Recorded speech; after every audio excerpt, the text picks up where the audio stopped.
Como les anunciamos antes de la pausa, recibimos al ministro del Interior, Nicolás Martinelli, que nos acompaña. ¿Cómo le va, ministro? Gracias por venir, un placer. Muy buenas tardes, un placer acompañarte, Nicolás. En un día además cargado de información, la verdad que ha acontecido todo.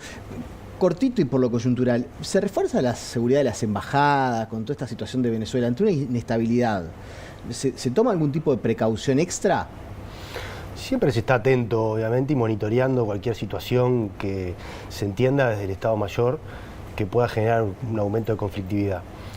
Particularmente por esta situación, no. De repente vos sí reforzás en estos casos la embajada en cuestión, en este caso de Venezuela, si hay algún otro tipo de evento, por ejemplo, como sucedió con Israel también, ahí reforzás. Pero en este momento puntualmente no hay ningún operativo más allá del operativo habitual que hay de monitoreo constante que tenemos de las embajadas, tanto de las embajadas, de las oficinas, como de las residencias de los embajadores. Claro. Uno se puede pensar que siempre este tipo de información internacional tiene repercusión a veces y uno nunca sale por donde salta la situación, ¿no? O sea, es un escenario de tensión que hay a nivel global, podría decir, por lo menos regional seguro. Sí, nosotros estamos siempre en contacto con los equipos de seguridad de cada embajada, inteligencia, investigación, eso siempre se da, o sea que en definitiva también cuando ellos tienen información de que puede haber un aumento, una escalada de violencia en sus países y necesitan reforzar, digamos, el patrullaje en la embajada, tanto en la residencia como en la oficina comercial de la embajada, en esos casos obviamente nosotros atendemos ese tipo de situaciones. ¿Ya empieza a hacer un balance? Sí, siempre haces balances. Porque bueno, una cosa es el balance de cierre de está gestión, bien, pero ¿no? Cada tanto tiempo vos mirás para atrás para saber lo que has venido haciendo y si lo que hiciste es correcto, si hay que modificar algo, si hay que ajustar. O sea que, por lo menos de mi parte, yo siempre estoy haciendo como evaluaciones, ¿no? Y en este caso creo que el cierre de estos 5 años, por lo menos en lo que tiene que ver con el Ministerio del Interior y en seguridad, si miramos en términos de cómo comenzamos la gestión, veníamos con un país con todos los delitos creciendo. Las rapiñas habían crecido un 240% durante el gobierno anterior, los homicidios un 108, 109%, lo mismo pasaba con los hurtos, un 25, 30%, el abigeato también se había disparado cerca de un 300%, y ahora estamos cerrando por 5º año consecutivo una baja sostenida de la mayoría de todos estos delitos. Por lo tanto, yo creo que el balance en ese sentido es positivo, sin perjuicio que en materia de seguridad siempre hay margen para ir mejorando, ¿no? Y vos no sabés en qué momento vas a lograr tener una estabilidad que la gente, que el ciudadano sienta que llegaste a un nivel de seguridad que es tolerable para la sociedad. Pero usted dice que pese a la no conformidad, porque usted lo ha dicho y el presidente de la República lo ha dicho en muchas oportunidades, la verdad no estamos conformes, no estamos satisfechos, sí valoran lo que ha sido la trayectoria, pero usted dice que se va con un balance positivo. Lo que yo te digo, estamos mejor de cuando arrancamos, porque mi punto de partida, ¿cuál fue? Marzo del 2020, ¿cómo estábamos ahí en materia de seguridad? ¿Cómo estamos hoy? Por supuesto que hay, como yo te decía, siempre hay margen para mejorar y sobre todo en temas como la seguridad pública, que además el delito es dinámico y vos tenés que ir también adaptando las estrategias policiales en función de esa dinámica, porque el delito no es estático, no es hoy aumentan los robos en tal barrio y vos atacás esa zona. Después cuando vos atacás o apretás una zona, también el delito se desparrama hacia otros lugares, no solo de la capital, sino también de la zona metropolitana o el interior. Entonces, por eso digo que siempre uno va a tener margen para mejorar. Y en el caso puntual, nosotros hemos hecho una autocrítica importante, si bien hay un margen de mejora que no conforma, ha sido en lo que tiene que ver con los homicidios. Nosotros arrancamos el gobierno, nos habían dejado 400 homicidios por año. Y hoy estamos en lo que yo he denominado como una especie de meseta, estamos aproximadamente unos 380 homicidios. Hay una baja muy digamos que no colma las expectativas, pero logramos algo que es muy difícil, que es detener el crecimiento para después empezar a trabajar en una baja pronunciada. Me quiero meter en eso, no quiero dedicar toda la entrevista a eso, ni mucho menos, pero sí estuve repasando los números para la entrevista. Primero el detalle, ¿usted tiene cerrado ya la cifra de los homicidios, el total de homicidios 2024? Los datos del 2024 los vamos a estar dando la semana que viene, probablemente el miércoles 15. Todavía está trabajando el observatorio, está trabajando el equipo de la policía junto con el observatorio para depurar los números del 2024, porque obviamente que más allá de que el año calendario cerró el 31, hay determinados sucesos que de repente también te van a contar para el año 2024. Entonces siempre es prudente esperar unas semanas más para poder dar... Pero no tiene una idea si, por ejemplo, aumentaron los homicidios con relación al 2023. No, yo lo que te puedo decir es que es muy probable que se dé una baja en todos los delitos. En los homicidios se podría dar una baja, pero que estamos muy parecidos a los números del año pasado. Por eso no quiero adelantarme, porque todavía el observatorio está trabajando con esas cifras junto con la policía y seguramente terminen de depurar esos números la semana que viene. Desde el Frente Amplio muchas veces dicen, sí, está bien, pero el total del periodo de los 5 años de este gobierno va a cerrar con más homicidios que los 5 años del gobierno anterior. O sea, periodo de gobierno contra periodo de gobierno, tuvimos más homicidios en este periodo de gobierno que en el anterior. Sí. Y ustedes están diciendo que mejoramos. Me pasa que eso es una forma poco académica de medir, porque vos lo que me dices es la evolución. O sea, vos me decís, el Frente Amplio cuando en 2005 arranca con 190 homicidios por año y la tendencia, ¿cuál es? La evolución, ¿cuál es? Al alza. Agarramos nosotros, la evolución, ¿cuál es? Una leve baja y después se estabiliza. Entonces, yo podría decirte también muy fácilmente, bueno, si vos me vas a comparar quinquenios, que no es la forma que nunca se hizo, entonces yo te voy a agarrar los 15 años de gobierno del Frente Amplio y te lo voy a comparar con los 15 años previos de los gobiernos de los partidos tradicionales. Y seguramente me va a dar por paliza que los 15 años de gobierno del Frente Amplio son los más violentos de la historia de nuestro país, porque es cuando se ha dado el crecimiento más importante en materia de delitos. Entonces, por eso yo siempre digo, es una forma no correcta de medir. Vos medís la evolución. Claro. Lo mismo que como medís la inflación, vos no decís, bueno, el promedio del quinquenio de este gobierno de inflación es tanto. En la evolución. Decís, hoy la inflación es tal. En la evolución, y yo estuve mirando los números hoy, hay claramente una baja en los delitos, en el delito de homicidio, estamos hablando del delito de homicidio, ¿no?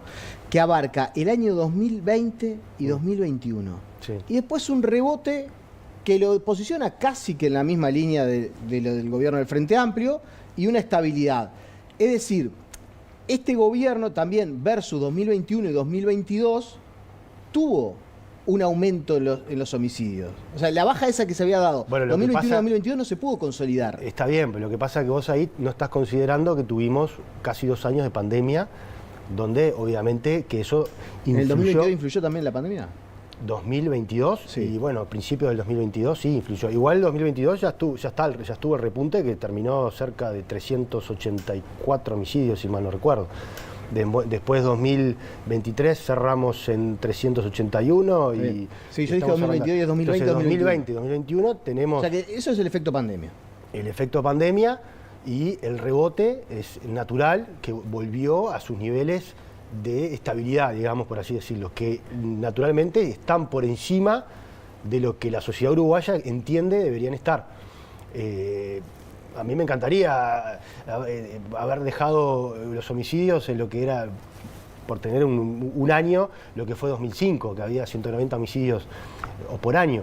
Pero es mucho más difícil, y esto no lo digo solo yo, lo dice la academia, hay un montón de trabajos vinculados a eso, es mucho más difícil, una vez que se te disparan los delitos, frenarlos y bajarlos, que liberar los barrios y que el delito aumente. Entonces, lo que pasó en el periodo anterior, en cierto punto, fue la liberación de determinados barrios, que permitió el crecimiento de las bandas de crimen desorganizado, como le llamo yo, porque son bandas familiares que se disputan territorio, bocas en esos barrios, y que provocó una escalada, como nunca antes en nuestro país se había visto, de crecimiento de todos los delitos. Entonces, por eso digo que ahora lo que hizo este gobierno, que me parece un logro importante, que hay que destacar y que obviamente hay que sostenerlo después en el tiempo, fue estabilizar el crecimiento de los homicidios, o sea, lo bajó, pero lo meseteó, resta seguir trabajando. El tema de los homicidios es que la prevención vinculada a los homicidios no es un trabajo, yo te diría que prácticamente no es un trabajo del Ministerio del Interior. El Ministerio del Interior llega cuando la sangre ya está en el río. Incluso lo dijo el propio Carlos Negro, próximo ministro del Interior. No me pidan a mí que me comprometa a bajarlos cuando no depende de la cartera, exclusivamente de la cartera del Ministerio del Interior. Y yo coincido con él. Y donde sí hubo bajas importantes, que ahí sí tiene un poco más que ver con el despliegue, con la tecnología, con adaptar la policía a las dinámicas, a las nuevas dinámicas del crimen y del delito, es en las rapiñas, en el hurto y en el abigeato. Ahí tenemos un importante descenso. Yo creo que vamos a estar por encima del 40% menos de rapiña en comparación con el año 2019, y vamos a andar en el torno de un 25% menos también de hurtos en comparación con el año 2019, y el abigeato, a raíz de la creación también de la Dirección de Seguridad Rural, que tiene un importante despliegue en todo el territorio nacional, que cubrió caminos vecinales, que cubrió rutas, el abigeato tenía una baja que va a andar en el torno del 60%. Creo que la baja del abigeato, la verdad, bueno, ni siquiera el Frente Amplio se anima a cuestionar, porque... Es que no ha cuestionado ni la baja de hurtos, de rapiñas, y no ha cuestionado la baja de abigeatos. Por eso mismo se centraron en los homicidios. Fíjate que el crecimiento... También puede ser porque los homicidios son el... Fíjate que el crecimiento más grande de los homicidios lo tuvo el gobierno del Frente Amplio. Y nunca prometieron bajar homicidios. La promesa que hizo Vázquez fue bajar un 30% de las rapiñas, que por supuesto no lo cumplió, porque aumentaron un 240%. Pero nunca prometieron bajar homicidios, pese a que el incremento más grande se dio en el periodo, sobre todo desde el año 2010 al 2019. Porque yo supongo que porque saben que en definitiva es muy difícil bajar los homicidios solamente con una mirada desde el punto de vista del Ministerio Interior. En ese punto, esto es lo último que quiero preguntar sobre el tema de los homicidios, porque la verdad se lo he preguntado a otras personas y lo tengo acá a usted y quiero centrarme en este caso para que nos explique, porque puede haber mucha gente informada que tenga el mismo razonamiento. El año pasado, febrero del año pasado, en Rosario, en la República Argentina, sí, 1,5 millones de personas, como Montevideo, una revuelta a las cárceles, los grupos narcotraficantes que empezamos a matar una persona civil hasta que no nos solucionan por día. Y empezaron a matar y a matar. Interviene el gobierno argentino, agosto, Rosario cierra con 0 homicidios. Una ciudad... No cerró con 0 homicidios. Agosto. No, cerró con 0 homicidios, producto, según ellos, de la lucha contra el narcotráfico. Pero o sea, homicidios hay. Es como que me digas que en El Salvador hay 0 homicidios. El Salvador sigue teniendo homicidios que son imposibles de... ¿No existe eso de 0 homicidio? No, no existe. Pero ¿y cómo haces para prevenir un homicidio? Se produce en función de una disputa personal. Vos estás conmigo tomando algo y yo me enojo contigo y te clavo un facón. Obviamente. Homicidios tenés. Rosario tiene homicidios. El Salvador tiene homicidios. Ojo con confundir el eslogan de 0 homicidios. 0 homicidios, producto de lo que ellos entienden son disputas vinculadas al narcotráfico. Que después habrá que ver cómo clasifican ellos esos homicidios también. Yo la verdad que desconozco. Pero ojo con decir que Rosario tiene 0 homicidios, porque no es cierto. O sea, está bien. Vamos acá en Uruguay. ¿Cómo se hace para tener 0 homicidios vinculados al narcotráfico en una ciudad como Rosario, 1,5 millones de personas, igual que Montevideo? Y bueno, hay que trabajar muchísimo, por lo menos desde mi visión, con esto del enfoque dual, basado en un trabajo represivo, que tiene la pata de la investigación, que tiene la pata de la inteligencia y la represión, obviamente, y después todo lo que es vinculado a las causas. Ahí tenés que trabajar con educación, tenés que trabajar con la rehabilitación y reinserción de las personas privadas de libertad, porque si no, es una calecita, entra por un lado y sale por el otro. Entonces, si vos no lográs también desde el Instituto de Rehabilitación rehabilitar a las personas, después es muy difícil. Si tenés un alto nivel de reincidencia, como tenemos acá en Uruguay, que por primera vez este gobierno se animó a medirlo y nos dio que aproximadamente al cuarto año cerca del 60 o 70% de las personas que salieron el primer año, al cuarto vuelven a reincidir. Entonces tenemos que cortar ese círculo vicioso. ¿Cómo lo hacemos? Bueno, con programas. Nosotros empezamos con uno que se llama el PIA, Programa de Inclusión Asistida, donde le damos una tarjeta con determinado monto de dinero, una tarjeta para boletos, que está eso medido, es un plan piloto que está medido por la Universidad de Montevideo y que ha logrado que en el primer mes, de lo que lleva el proceso de piloto, que en el primer mes se lograra bajar la reincidencia en un 24 o 25%. Obviamente esos son proyectos que a mí me gustaría que el próximo gobierno continuara, pues si funcionan bien, en lugar de hacer un piloto, lo masifiquen para llegar a más personas. Pero no es un trabajo, no es un trabajo un día para el otro. Yo insisto, bajar los homicidios no lo vamos a hacer un día para el otro. Es un proceso de largo aliento. Una vez que llegaste al número que tuvimos en Uruguay de récord de 421 homicidios en el año 2018, bajar de ahí es un proceso lento y que lleva a la coordinación y de muchos organismos y una política de Estado. Si no, va a ser muy difícil. ¿Le molesta cuando le dicen que maquillan los números? A ver... los números que además no son números, ¿no? Son víctimas de... El observatorio es un instituto serio que se fundó en el año 2012 por el gobierno del Frente Amplio, precisamente para llevar los números. Tiene el mismo equipo de trabajo que tenía en aquel entonces, tiene el mismo director que tenía en aquel entonces. Ha sido auditado recientemente por el Instituto Nacional de Estadísticas, y en el resultado final de esa auditoría dice que los datos del observatorio son datos robustos y que están bien tomados, digamos, que son verídicos, son ciertos. Entonces, no es que me duela, me parece que es parte de un juego político que lo único que hace es desprestigiar instituciones para llevar agua para el molino político, en este caso, porque al frente le servía decir que las cifras estaban maquilladas, y algún periodista de repente militante que se sumó a esa causa para decir, bueno, las cifras están maquilladas, entonces en realidad este gobierno no ha tenido un éxito en materia de seguridad pública. Pero no hay ningún motivo para cuestionarlos. De hecho... ¿Usted quisiera que siguiera el mismo observatorio del próximo periodo de gobierno? A mí me gustaría que el observatorio siguiera y se siguiera robusteciendo, y que se nutriera además de un montón de académicos uruguayos que hoy están dispersos por el mundo, incluso trabajando acá en alguna universidad, y que puedan ser parte de la plantilla y del equipo de trabajo del observatorio para generar mucho más insumo, porque hoy el observatorio lo único que hace es analizar los datos, para que yo la semana que viene te presente las cifras. Claro. Ahora, yo quiero un observatorio que me genere trabajos académicos en función de lo que yo voy necesitando para generar políticas de seguridad. Si yo quiero estudiar cómo es la gobernanza criminal en determinado departamento o en determinado barrio, yo necesito hoy salir a contratar, cuando en definitiva tengo un organismo dentro del propio ministerio, como es el observatorio, que lo puede hacer. Y que Sanjurjo siga, que le hayan ofrecido seguir. ¿Usted cómo lee ese dato? Me parece una buena noticia. ¿No es un reconocimiento de que, bueno, tampoco estaba todo tan mal? Sí, puede ser. Pero yo creo que van a haber muchos funcionarios de esta administración que van a continuar. Incluso muchos jefes y muchos diferentes directores de diferentes unidades ejecutoras o departamentos que van a continuar. Porque en definitiva, lo que yo te digo, se ha armado un buen equipo de trabajo y está dando resultados. Lo que no nos alcanzó a nosotros es el tiempo, porque esto necesitamos más tiempo para seguir profundizando en esa baja. Pero llevamos 5 años de bajas sostenidas. Entonces vos vas a venir y vas a cambiar un equipo que está funcionando bien, te vas a arriesgar a que dentro de 6 meses, por haber cambiado un equipo, de repente traes gente que hace 5 años que está fuera del ministerio, que no sabe cómo es el ministerio hoy, que está totalmente desconectado, y te la vas a jugar para que dentro de 6 meses, cuando des las cifras, tengas que dar la noticia de que se te dispararon de vuelta. Yo creo en aquello de que equipo que gana no se toca.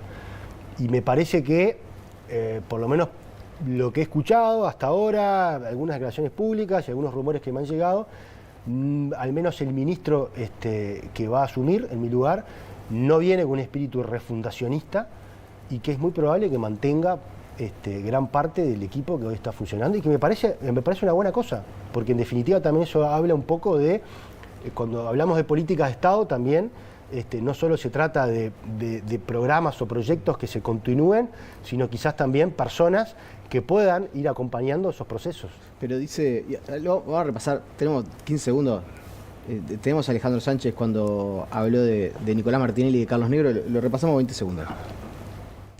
Bastante fuera de lugar las declaraciones del ministro. Martinelli tiene que tener claro que perdió las elecciones. Y si perdió las elecciones es porque no hizo las cosas bien. Lo primero, el primer signo de humildad, diría yo, que deberían tener los actuales jerarcas, es que si el pueblo uruguayo eligió un cambio de gobierno es porque lo que llevaron adelante no estuvo tan bien. Entonces, me parece que estamos todos intentando, las diferencias están y existen. Nosotros fuimos oposición y criticamos muchos de los proyectos que ha llevado adelante el gobierno nacional y que creíamos que no eran buenos para el país. Y yo creo que muchos de los uruguayos nos acompañó en esa opinión, y por eso votó por el Frente Amplio y votó por Yamandu Orsi para que hubiera un cambio de gobierno.